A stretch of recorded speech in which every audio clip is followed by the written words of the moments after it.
से फाउंडर सुशील केडिया जुड़े हैं, उनसे समझते हैं कि मार्केट में इस समय क्या व्यू रखना है। Sushil ji, good morning. 2 दिनों में जिस तरीके के मूव्स आए, क्या लग रहा है कि मार्केट अब थोड़ा सा डोनाल्ड ट्रंप की उस पूरी चीज़ को इग्नोर करके और जीएसटी कट वाले ट्रिगर को पकड़कर आगे बढ़ने को तैयार है, या फिर ये एक सेलिंग की अपॉर्चुनिटी दे रहा है? आपका व्यू क्या होगा? पहले मार्केट की बात करते हैं। अपनी 3 सप्ताह पहले बात हुई थी कि आने वाले टाइम में वीरे की वेटिंग जैसा माहौल आ जाएगा, और वो कॉन्फिडेंस जनरेट हो रहा था इंडिविजुअल स्टॉक्स की और सेक्टोरल चार्ट्स को देख के। निफ्टी बैंक निफ्टी अपना डिसेप्शन किए जा रहे थे। प्यार मोहब्बत में भी थोड़ा बहुत आंख मिचौली चलती है, तो ये तो शेयर बाजार है। डिसेप्शन प्रकृति का हिस्सा है और इंडिसेस का काम डिसीव करना था। लास्ट 15 दिन ट्रंप को, ग्लोबल जियो पॉलिटिक्स को बाजार 15 दिन से लग रहा है डिस्काउंट कर चुका है। वो कंफर्ट लेट से आएगा। देखिए, भाव मंदे नहीं हुए, खबरों ने मन को पूरी तरह मंदा कर दिया। ये परफेक्ट रेसिपी होती है जब बाहुबली वापस बाजार में खड़ा होता है। तो अगर आज निफ्टी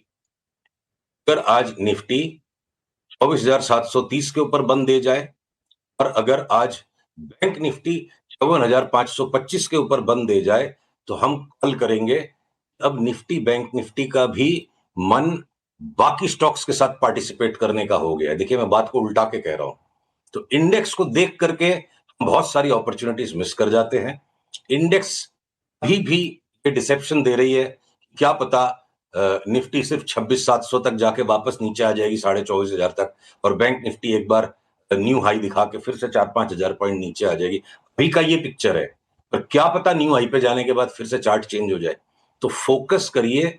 इतने सारे सेक्टर्स और इतने सारे स्टॉक्स हमारे दिमाग में तो ऐसा उत्पात मचा रहे हैं कि ये पैसे लाएंगे कहां से इतने स्टॉक्स खरीदने के लिए। तो ये मान के चलें कि अब यहाँ से मार्केट में बड़ी जो कमाई है वो बाय करके ही होगी।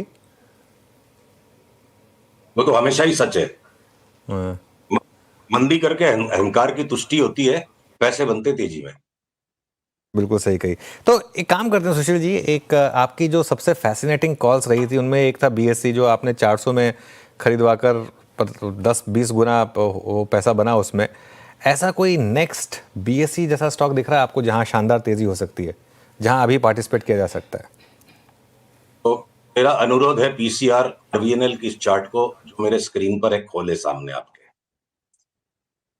आरवीएनएल की इस चार्ट को मेरे स्क्रीन पर खोले और देखिए, जब आरवीएनएल 10 रुपए का भाव था 2020 के क्रैश में, किसी के पास ये क्षमता नहीं थी कि 600 रुपए का प्रोजेक्शन निकाल दे। जब ये माहौल सुधर भी गया तो 2022 की जुलाई में जब ये 25 रुपए का भाव था, तभी 600 की कल्पना करना संभव नहीं था। अब चूंकि इतना डेटा हमारे साथ आ चुका है, यहां पर यह कल्पना करना कि क्या पता, देखिए मेरे शब्दों पे गौर कीजिएगा, मैं बड़ी बारीक बात करता हूं, कभी मोटी बात नहीं करता। क्या पता आरवीएनएल यहां से अगले 2-2.5 साल में 6 गुना भी हो गया तो बड़ी बात नहीं है। हम उस 6 गुना वाले दांव को अभी का अभी ट्रिगर नहीं करेंगे। अगर आरवीएनएल आज 323-24 के ऊपर बंद हो जाता है, तो हमने अपने निवेशकों को जो सलाह दी है कि पूरे का पूरा रेलवे सेक्टर जो टेक ऑफ कर जाएगा, और उसके साथ आरवीएनएल भी, सारे के सारे रेलवे स्टॉक चीख रहे मुझे ले लो मुझे ले लो, सब में 65 से 75% तक की नेक्स्ट लेग है। और उस नेक्स्ट लेग के हो जाने के बाद, में और जो एडिशनल पैटर्न मिलेंगे, तब मैं आपसे 6 महीने बाद इस बात की पुष्टि करूंगा कि क्या जो असमंजस हमें आज था आरवीएनएल 6 गुना हो सकता है, उसकी पुष्टि करीब 6 महीने बाद होगी। और स्टॉप लॉसेस सब चीजों के रखने पड़ेंगे। अनुज, हमारे अगर ये भाषा में बात को समझाना ज्यादा सरल पड़ेगा कि ताश के कौन से 3 इक्के इस वक्त हाथ में हैं, तो एक रेलवेज, दूसरा डिफेंस, और तीसरा रियलिटी। ओके, नहीं, आरबीएनएल पे जो 6 गुना का आप मूव बोल रहे हैं, क्योंकि एफएनओ स्टॉक है, 6 गुना का मूव मैसिव हो सकता है। इसका टाइम फ्रेम क्या होगा? एक 6 महीने के बाद आप रिविजिट करेंगे, लेकिन 6 गुना के लिए क्या टाइम फ्रेम लेके चल रहे हैं आप? 2.5 से 3 साल पकड़िए। देखिए भाई, ये जो 2022 से 2024 के बीच में 2 साल के अंदर 26 महीने में अगर स्टॉक 20 गुना हो गया, अगले 30 महीने में 6 गुना हो जाए, कोई बहुत बड़ी बात नहीं है। एफएनओ में होते हुए भी उस लेवल का पार्टिसिपेशन नहीं है इसमें। जो पार्टिसिपेशन था चरम पे था, हर आदमी 600 रुपए पे टिप लेके आया था, तब हम एक्सट्रीमली बेरिश थे। आज 300 रुपए में इसके नाम नहीं ले रहा है कोई। 6 गुना हो 6 सकता है गुना की बात फिर। हम 6 महीने रिविजिट करेंगे। अभी 75% की चाल है। 323 के ऊपर बंद देंगे आज, हम 75% के लिए इस पे दांव लगा देंगे। 323 तो खैर ऑलमोस्ट हो ही गया यहाँ पर। तो चलिए, ये आज आपकी सबसे बड़ी बोल्ड कॉल। एक और बोल्ड कॉल जो आपने ली थी वो था बीएससी पर शॉर्ट, मतलब वो रैली के बाद 3000 पर आपने बीएससी पर एक शॉर्ट कॉल लिया था। अब वो गिरते गिरते 2200 तक आया। पिछले 2 दिनों में थोड़ी रिकवरी है यहाँ पर। क्या शॉर्ट काट लें यहाँ पर? देखिए, मुंह में पानी तो आ रहा है कि भाई ऊपर से 1000 रुपया गिर गया करीब, नीचे 2150 भी गया था। हम क्या है ना, प्री एम्प्ट नहीं करेंगे। अगर ये आज अगर आज का बंद भाव 2215 के ऊपर ऊपर रह जाता है, अभी 2248 तो हम लास्ट में देखेंगे। अभी एक्सट्रीम ओवरबॉट है। एक बार हम काट लेंगे, पर काटने का मतलब ये नहीं कि काटते के साथ ही वापस इसमें हम तेजी कर देंगे। हो सकता है कि एक छद्म कर रहा हो और उस छद्म के अंदर में अपनी शॉर्ट पोजीशन पे आए हुए मुनाफे को वापस सरेंडर नहीं करना है, इसलिए हम लास्ट के 15 मिनट में देख करके काट लेंगे इसको, है। या अगर बीच में तूफान ज्यादा आया तो देखेंगे। पोजीशन को काट लेना, शॉर्ट पोजीशन को, और नई लॉन्ग पोजीशन को लेने में फर्क है। अभी भी सफिशिएंट एविडेंस नहीं है कि ये स्टॉक 1950 तक क्यों नहीं जा सकता, तो थोड़ा इंतजार करना पड़ेगा, परिपक्व होने देना पड़ेगा। कि 1950 तक जा सकता है अभी के लिए, लेकिन अभी मतलब अगर चाहें तो थोड़ा सा शॉर्ट को काटने के बारे में भी सोच सकते हैं। आरबीएनएल के अलावा और कौन से इंटरेस्टिंग चार्ट लग रहे हैं आपको जहां पर अच्छे समीकरण बैठ रहे हैं सुशील जी? तो मैंने जैसे कि आपको कहा, मेरे हाथ में इस वक्त ताश के 3 इक्के मुझे दिखते हैं चार्ट्स के विश्लेषण पर। पूरे के पूरे सेक्टर एक साथ अपलिफ्ट हो जाए। और देखिए, ट्रंप ने इतना परेशान कर दिया है, जियो पॉलिटिक्स से परेशानी है। एक सिग्नल गवर्नमेंट ने दिया कि जीएसटी का रैशनलाइजेशन करेंगे और उससे जो जीडीपी में एक्सपेक्टेड डेंट है वो टेक ऑफ हो सकती है। तो अगर गवर्नमेंट जीडीपी को, ग्रोथ को मेंटेन करने में इच्छुक है, साफ सरल नजर आ रहा है, जीएसटी जैसी बड़ी चीज के भी साथ एडजस्टमेंट करना, तो ये कल्पना रखना कि सरकार खजाने खोल देगी और रेलवेज में और डिफेंस में बड़ा एक्सपेंडिचर वापस से रिवाइव हो जाएगा, अब ये कल्पना है। कहां से ओरिजिनेट हो रही है? जिस तरह से रेलवेज की चार्ट्स में अक्रॉस द बोर्ड 75% तक की तेजी बहुत सारे स्टॉक्स में दिख रही है, उसी तरह से डिफेंस के स्टॉक्स में दिख रही है।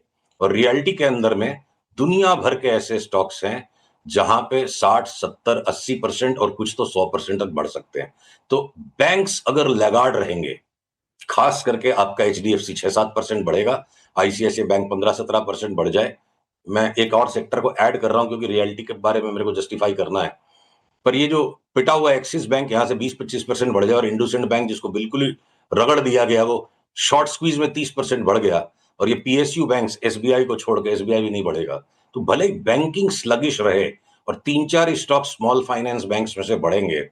रियलिटी के लिए सेक्टर स्पेसिफिक, क्योंकि वो भी एक प्राइवेट सेक्टर कंजम्पशन और वेल्थ क्रिएशन का पैरामीटर है।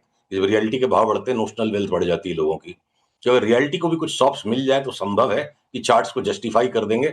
मैं बाइंग या सेलिंग खबर आने के बाद नहीं करूंगा, मैं चार्ट्स पे करूंगा। खबर आती है तो भी ठीक है, नहीं आए तो भी ठीक है, पर एक कंजेक्चर को जस्टिफाई करना कि भाई इतना बड़ा दांव कैसे लगा दे चार्ट पे, तो शायद ये संभावना बन जाए। तो वो डीएलएफ अपनी पहले भी बात हुई थी कि चाहे 1200 का भाव हो जाएगा, और ये छोटे वाले जो रियलिटी के स्टॉक्स हैं, 60, 70, 80% इनमें बूम आ जाए। और एक्चुअली अनुज, 3 नहीं, ताश में होते 4 इक्के हैं। ताश में होते 4 इक्के हैं। चौथा इक्का जो है ना, कैपिटल मार्केट स्टॉक्स में से चॉइस इंटरनेशनल को छोड़ के एक भी ब्रोकरेज का स्टॉक अभी ऐसा नहीं है, इंक्लूडिंग वो छोटा सा 5 पैसा, या जो चलने को तैयार ही नहीं था बिल्कुल, जियोजिट फाइनेंशियल, उसमें भी आज सवेरे बाई सिग्नल आ गया। अक्रॉस द बोर्ड 8 से 9 जो भी लिस्टेड ब्रोकरेज स्टॉक्स हैं, वो एडेलवाइज हो, आईएफएल हो, आईएफएल के 2 स्टॉक्स हैं। एक सिर्फ एंजल ब्रोकिंग है जिसका हम थोड़ा सा और इंतजार करेंगे बीएससी की तरह नया बाई कॉल जनरेट करने में, और वहां पे आप एएबीसी स्टॉक्स को बेच दीजिए। सीडीएसएल के अंदर में बाई का पहले पैटर्न आ रहा है, बीएससी को थोड़ा टाइम लगेगा। तो चौथा इक्का हमारे हाथ में, आज की रम्मी का या तीन पत्ती का, या जो भी गेम समझ लो, मुहावरा समझ लो आप, तो चौथा इक्का कैपिटल मार्केट स्टॉक्स। और हो सकता है आने वाले समय में, अभी नहीं है, आने वाले समय में पावर के स्टॉक्स और इंजीनियरिंग भी ऐड हो जाए। और मैं 2 चीजें रिमाइंडर करूं, लास्ट 3 महीने से हम लगातार एफएमसीजी में तेजी में है। वो जीएसटी के एंटीसिपेशन पे नहीं थे। थीसिस आज भी यही है कि भय का वातावरण बना रहेगा, और जब जब वो अमोल पालेकर का गाना था ना, जब डर लगे तो गाना गा, तो जब जब बाजार में डर लौट के आएगा, जो एक्स्ट्रा कैश जनरेट हो रहा है फंड मैनेजर्स के पास, वो बाय डिफॉल्ट ये सेफ्टी हेवन स्टॉक्स में जाना है। इनकी चार्ट्स नॉइजी रहेगी, चाहे एशियन पेंट्स हो या हिंदुस्तान लीवर, सारे नॉइजी हैं। कन्विक्शन के साथ इनको एंटी फियर ट्रेड बना के जो बैठा रहेगा, मोटा पैसा मिलेगा। 2000 वाला हिंदुस्तान लीवर 2700 हो गया, पता भी नहीं चला। और एफएमसीजी के अलावा जो हमने टू व्हीलर्स में मोटा बेट लगाया था, बिल्कुल बढ़िया ट्रेंड बन चुका है। हो सकता है टाइम टू टाइम थोड़ी बहुत टेक प्रॉफिट भी आएगी तो पुलबैक्स में लेंगे। टाटा मोटर्स जो डार्क हॉर्स लगार्ड था और जिसका हमने आपसे जिक्र किया था कि जो हमने 1200 की बात पहले कर ली थी और मार्केट घसीटता चला गया, टाइम गुजारता चला गया, वो लगार्ड टाटा मोटर्स अब चल पड़ा है। तो लास्ट 2-3 दिन में उसमें बिल्कुल शानदार मोमेंटम बनने लग गया है। Every dip is a buy. चलिए काफी समस्या आने वाले समय में ये नहीं होगी कि क्या लेना है। समस्या आने वाले समय में होगी कितने स्टॉक्स ले, पैसे कहां से आएंगे। जब जब डर इतना गहरा होता है, जब खबरें इतनी काली हो जाती हैं, तो ये एक देखिए ना, एक लैम्डा डिस्ट्रीब्यूशन होता है प्रोबेबिलिटी में, जिससे आप एस्टिमेट कर सकते हो density of good news versus bad news. वो लैम्डा डिस्ट्रीब्यूशन जो चीख रहा है, खबरों को जितना खराब होना था वो हो चुकी। चलिए वो सब स्कूल में थोड़ा कम ही समझ में आता था, लैम्डा डिस्ट्रीब्यूशन वगैरह। लेकिन अब आपने बात कर ही दी है इसकी, कैश का कोई स्टॉक है क्या, या फिर अभी सारे एफएनओ स्टॉक्स पे ध्यान है? अभी रियलिटी में सारे स्टॉक्स कैश के ही हैं, खाली आपका गॉडरेज प्रॉपर्टी जिसको हम लेंगे नहीं, खाली 40% रिटर्न एक्सपेक्टेड। इस तरह की चार्ट्स अनुज कि 40% वाले स्टॉक्स तो हम कंसीडर ही नहीं कर रहे हैं। 60-70% के नीचे भी चार्ट्स बात ही नहीं कर रही।